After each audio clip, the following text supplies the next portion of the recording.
a great value. Get the VectorVest Advantage today. Before you invest, check VectorVest.com/TV. Back to follow-up segment tonight. The feds say they are deporting illegal alien criminals at a record pace. About 200,000 are expected to be removed this year alone. But that's too late to save 4 Minnesota kids. This woman, 24-year-old Olga Franco, an illegal alien from Guatemala, slammed her car into a school bus, killing 4 children ages 9 to 13. She broke her leg in the process. Now, Ms. Franco has 2 previous traffic beefs. In both cases, police say she produced false identification. It should be noted that Minneapolis and St. Paul are both sanctuary cities, and the kids were killed in Cottonwood, about 100 miles away. Joining us now from Washington, Congresswoman Michele Bachmann, a Republican from Minnesota, I should say. Okay, what have you found out about this case, Congresswoman?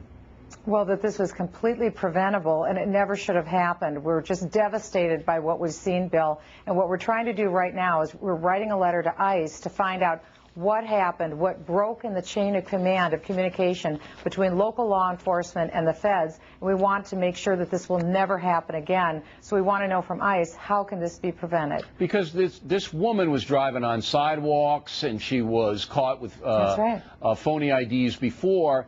But the small-town police officers in the county and in the city of Cottonwood, they basically say, look, you know, it's not a big deal if you have a phony ID, and we really didn't do anything about it. The locals didn't tell ICE. I think that's what happened. Well, there's a real problem, Bill, because in 2006, this woman drove up onto someone's yard and was fined and was given a $180 fine for not having a driver's license.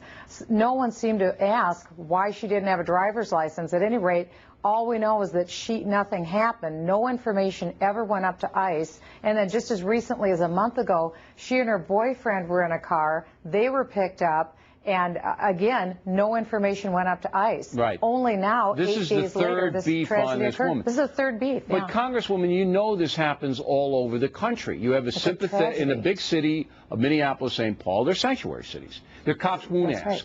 Okay. Now in Cottonwood, they say they will ask if there's a reason to ask, but apparently they didn't think that some woman driving around without a license and producing a phony ID was enough to ask about her immigration status. But doesn't Minnesota need a law that says if anybody's involved with the police have a right to check on their citizenship? That's the solution to the problem.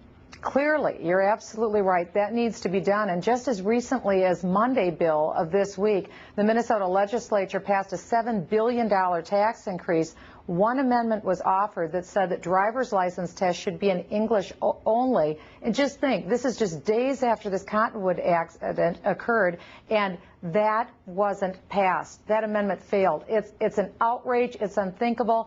I don't know when people are finally going to realize Minnesota is a split state. You know, it's half conservative and half really far left. I mean, Al Franken is running for the Senate in Minnesota. I mean, that's insane. I mean, he couldn't run a dog kennel, this guy. This is the state that elected Jesse Ventura governor, so we're kind of capable of almost anything. Ventura's a different character. He's a different kind of guy. They were sending a message to voters there. But here in Minnesota, there is no urgency to solve this illegal immigration crime problem.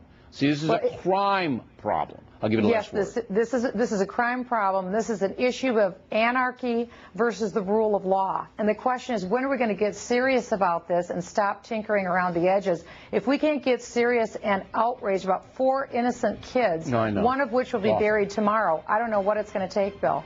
Yeah, I just want everybody across the world to look at these kids killed on a school bus. That's right. Woman never should have been in the country, never shouldn't have been driving an automobile. That's right.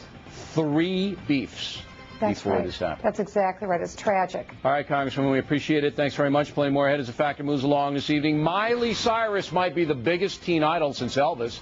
We'll take a look at her enormous popularity. And then another popular figure, Dennis Miller, on political dirty tricks. I think Miller likes them. We hope you stay tuned for those reports.